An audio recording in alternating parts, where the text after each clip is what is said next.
Hey guys, I'm Bamboozled, aka Kyla. I live in a van full time with my husband and my dog.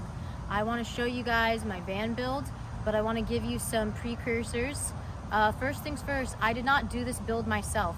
We purchased this van for $15,000 off Facebook Marketplace a little over a year ago, and we were just lucky enough that someone was really handy. They were a contractor. This was garage kept in their warehouse, and I think they did a pretty good job with the build considering. If you want to debate me on the price in the comments, go for it. I don't really care. We shopped around and there was rust buckets with a lot of electrical problems for $20K. This thing had under 200,000 miles. So it was a great deal considering what was out there. Another thing to consider, we are full-time in the city, stealth camping. Not really stealth camping, but we predominantly boondock in the city. We have brick and mortar jobs. We don't work remote yet, unfortunately. We want to work remote and be more nomadic, but until then, this is just how we're living. We are both originally from Florida. We are located in Florida. We couldn't afford housing any longer. Rent kept going up with no end in sight.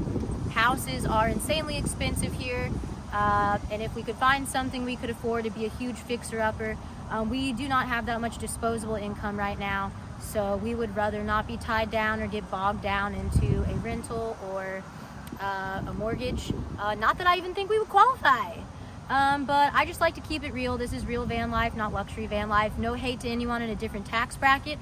I just want to give you guys some information that might help you if you're about to become unhoused. We started off living in our 2005 Honda Pilot with no AC for 2 whole months. It was like sleeping in a coffin, but I made some blackout window curtains and we made it work. We have a storage unit, we have a gym membership, we both have places that we work at that have kitchens and refrigerators and showers. So the fact that we have a lot of amenities where we work or around the city is super helpful. So let's get into it. Come check it out.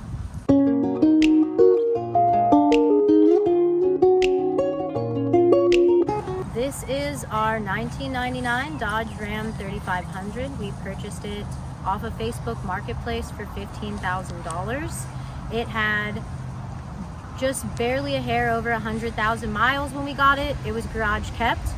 The previous owner had mud tires on it. They did the interior, they did the electrical. It has a 30 amp hookup. It has a Dometic AC unit. It has a roof rack. It has an awning.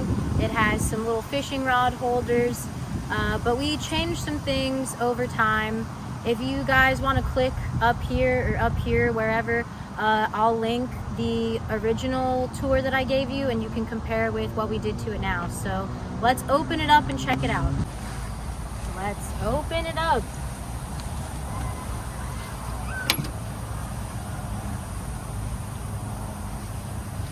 So as you can see, the previous owner put this shiplap stuff on the doors. It looked nicer when we started, but we really beat this thing up. I just got some like really silly signs to put on here. Everything will kill you, so choose something fun. And then I found these off of Amazon. It's like a foldable cup holder, but it's kind of annoying to open. They're not, like, they're nice, but they're kind of annoying. Also, this is not mine. Andrew has a nice metal tumbler. He insists on using these styrofoam plastic things all the time for his drinks. And I don't know why, because it doesn't keep the ice cold. And I know that all you granola van lifers are gonna be like, the garbage, the landfill, you know what I mean? I'm sorry. These signs were from the previous owner. These hooks were from the previous owner.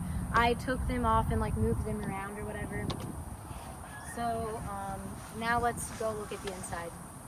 All right, first things first, I have a water jug, and then this is a rechargeable electrical water pump. So this is our drinking water. It's pretty nice. You can get these off Amazon. One of my followers from TT, Miss Reggie, gifted it to me. Shout out to Miss Reggie. But I will link this, I'll link some of the stuff in the description if you're interested in it. Over here, actually we'll start with this. This is our cooler bag.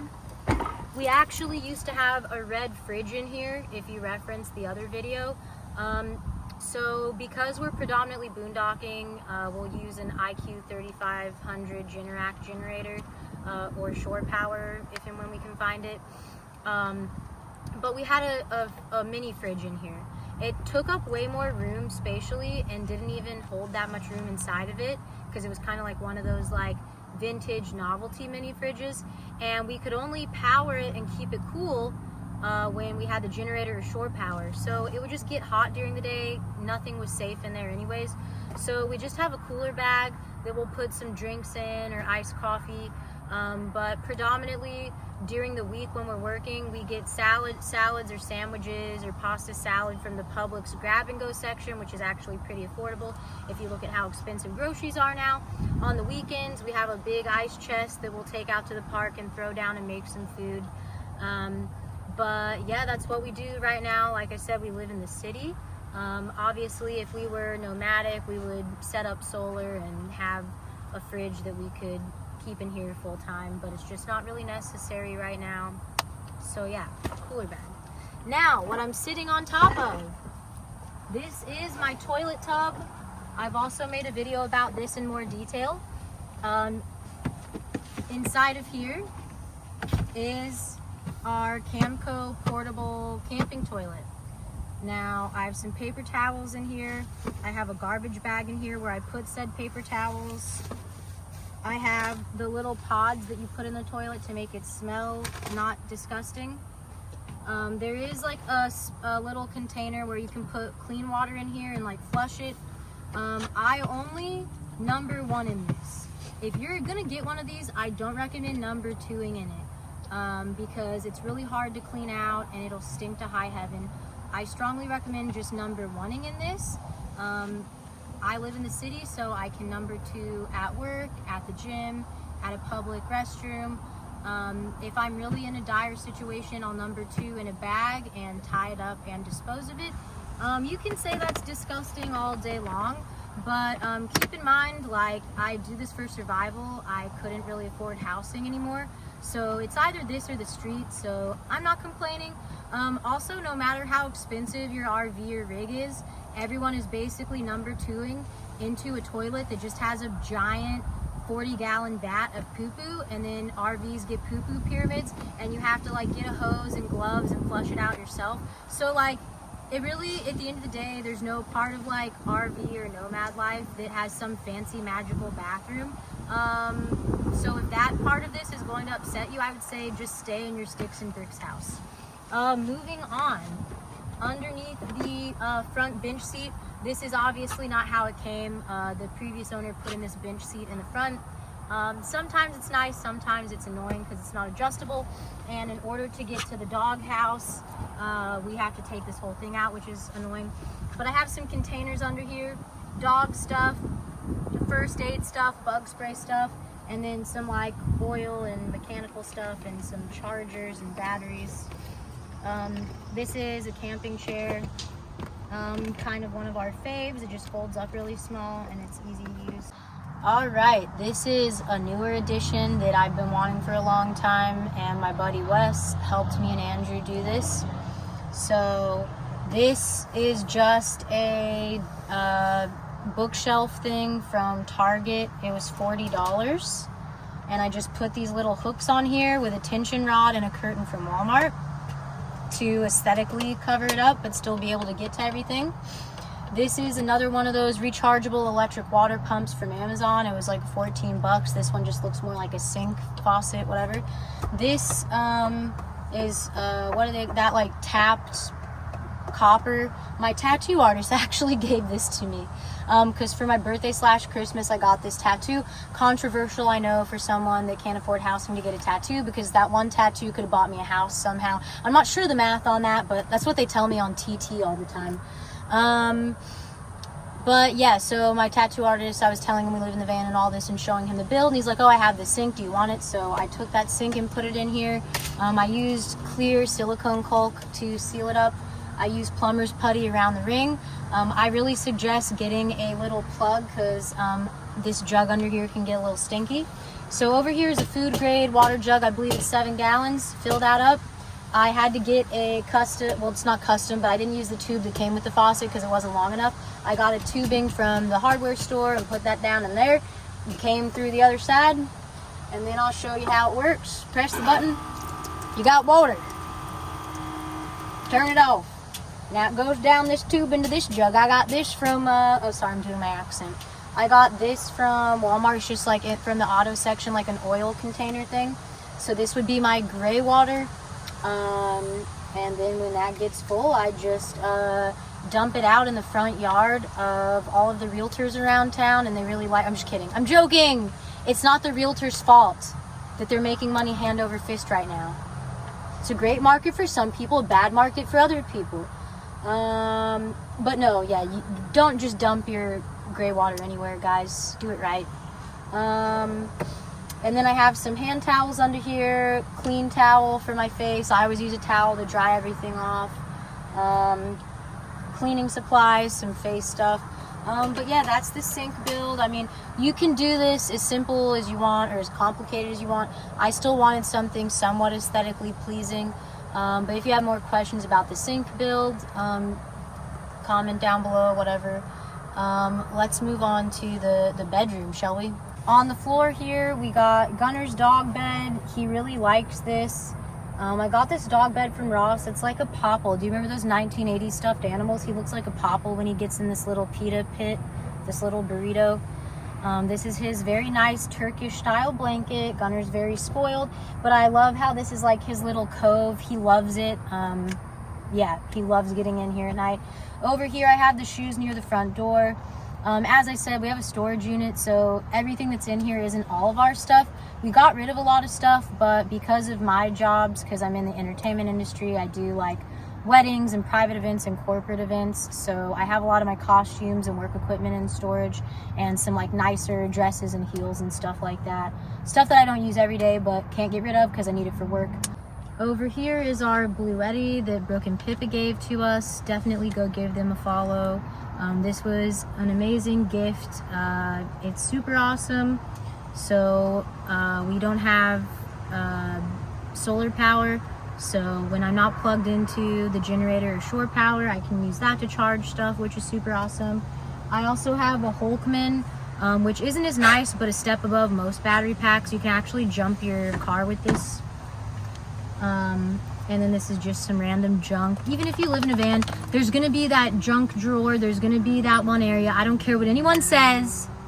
There's always that one area where this is just stuff, okay?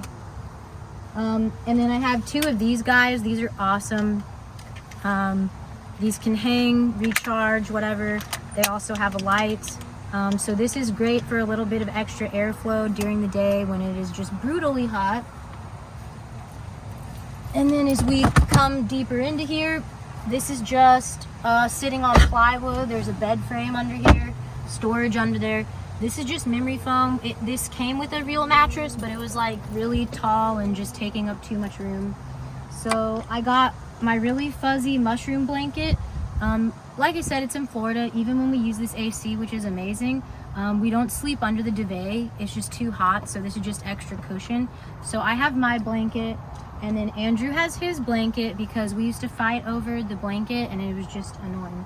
So I have body pillows surrounding the area. I have these lights came with the van. The guy put these lights on and they just wrap around and they work when we're connected to shore power or generator.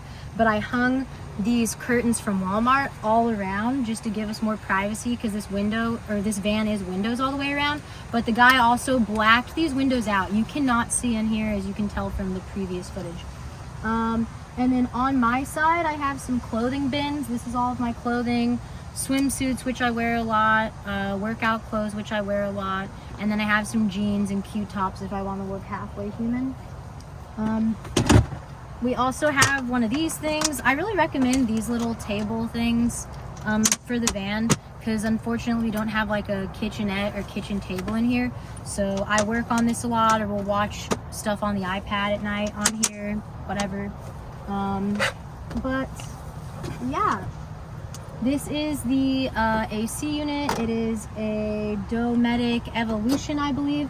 Now, unfortunately, The thing about AC in a van, now this is what you're gonna learn if you don't already. Most people living in a van don't have AC because it is a lot of energy. It takes a lot of energy. You have to store a lot of power, so that means you need a lot of batteries, which are expensive, and you need to be able to absorb a lot of power if you're gonna do solar. There are very few people that can successfully run an AC unit off of solar power. So I can only use this AC unit when I have a generator, a gas generator, or I'm hooked into shore power. This is 13,500 BTUs. So this is really just overkill for this van. I did not install this. This is how the van came. Am I thankful we have it? Absolutely. But there are much more smaller, soft start, eco-friendly AC units, which we can talk about that a different time. All right, let's go to the front seat really quick. I'll show you the back and we'll wrap this thing up.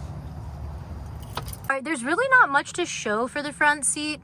It's just one long bench seat. I just used this blanket as a seat cover. This bench seat is in great condition. Part of me wishes the original owner would have kept both front seats. I don't know what condition they were in, but that part right there in the middle comes off. It's the doghouse. The engine sits in there. So if we ever have to do work on the engine, which we really haven't had to do a lot, but you know, we have to take this whole thing out. So yeah. We always keep the driver's seat open and available. It's always great that we can just hop right over and drive if we ever have an emergency. But yeah, there's not a whole lot to say. It's the front seat. This is probably the bane of my existence. My least favorite thing about this van. I never go back here. This is why all my stuff is shoved on the side of the bed. So this was actually considered the wagon. So there's this whole extra part that's extended. This is longer than a regular Dodge van, which is why we're able to have our bed like long way versus like from one window to another, which I just really didn't like because I always had this fear that we're gonna bust out the window with our heads or feet or something. So there's this giant door, huge door that swings all the way open, and it has like no hinge, like it has no way to control it. So it's just flying all over the place and it drives me crazy. Here's our bed back here. I have this privacy curtain. And then there's storage underneath here. There's the guy did the previous owner did the flooring all throughout, which has been pretty nice. But we basically keep dirty clothes back here, Andrew's clothes, some tools. The power box is back here for the 30 amp. That's about it. Now, when we go remote, we want to get a hitch to put the generator on the back. That means this giant thing we won't be able to open all the time, which I'm totally okay with. But what I want to do is change that bed frame to where we can access storage from underneath where Gunner sleeps, or have like those little hydraulic arms where we can just lift the bed up like a Murphy bed to get underneath it. I think that would be ideal. So if you guys have any suggestions or tips on that, that'll be a project we'll have to do with Uncle Wes, because we ain't got no power tools, baby, and that man knows what he's doing. We just tie Gunner up and we hang out with the doors open a lot. I just use bungee cords so the doors don't fly around. Sometimes I wish I had a newer van that had the sliding door because it takes up less room. But when we're at like a nice spot where we can actually camp and not be bothered, I think it does look kind of cute and like vintage when we have everything open like that. But all right. Sorry, I didn't really prepare. This van ain't like super clean right now. But we got some rod holders. We actually do fish, so that's kind of nice. We got this giant battering ram on the front, which but yeah, this is the green machine. I actually call it the green machine, and that's the van. Here it is. All right, it's nighttime. We have the power hooked up. I got my little mushroom light night. I got my little mushroom night light. Got Gunner's bed under here. I got the lights all around the bed. More importantly, got that nice, cool, wonderful AC blowing. And this is how I do it. Got my nice little mushroom blanket. Got my iPad. can watch whatever on here. There's the rest of the van. AC blowing. This is my van. Have a good night. As always, thank you so much for watching and supporting us. Please don't forget to comment, like, and subscribe if you find these videos informative or at the very least entertaining.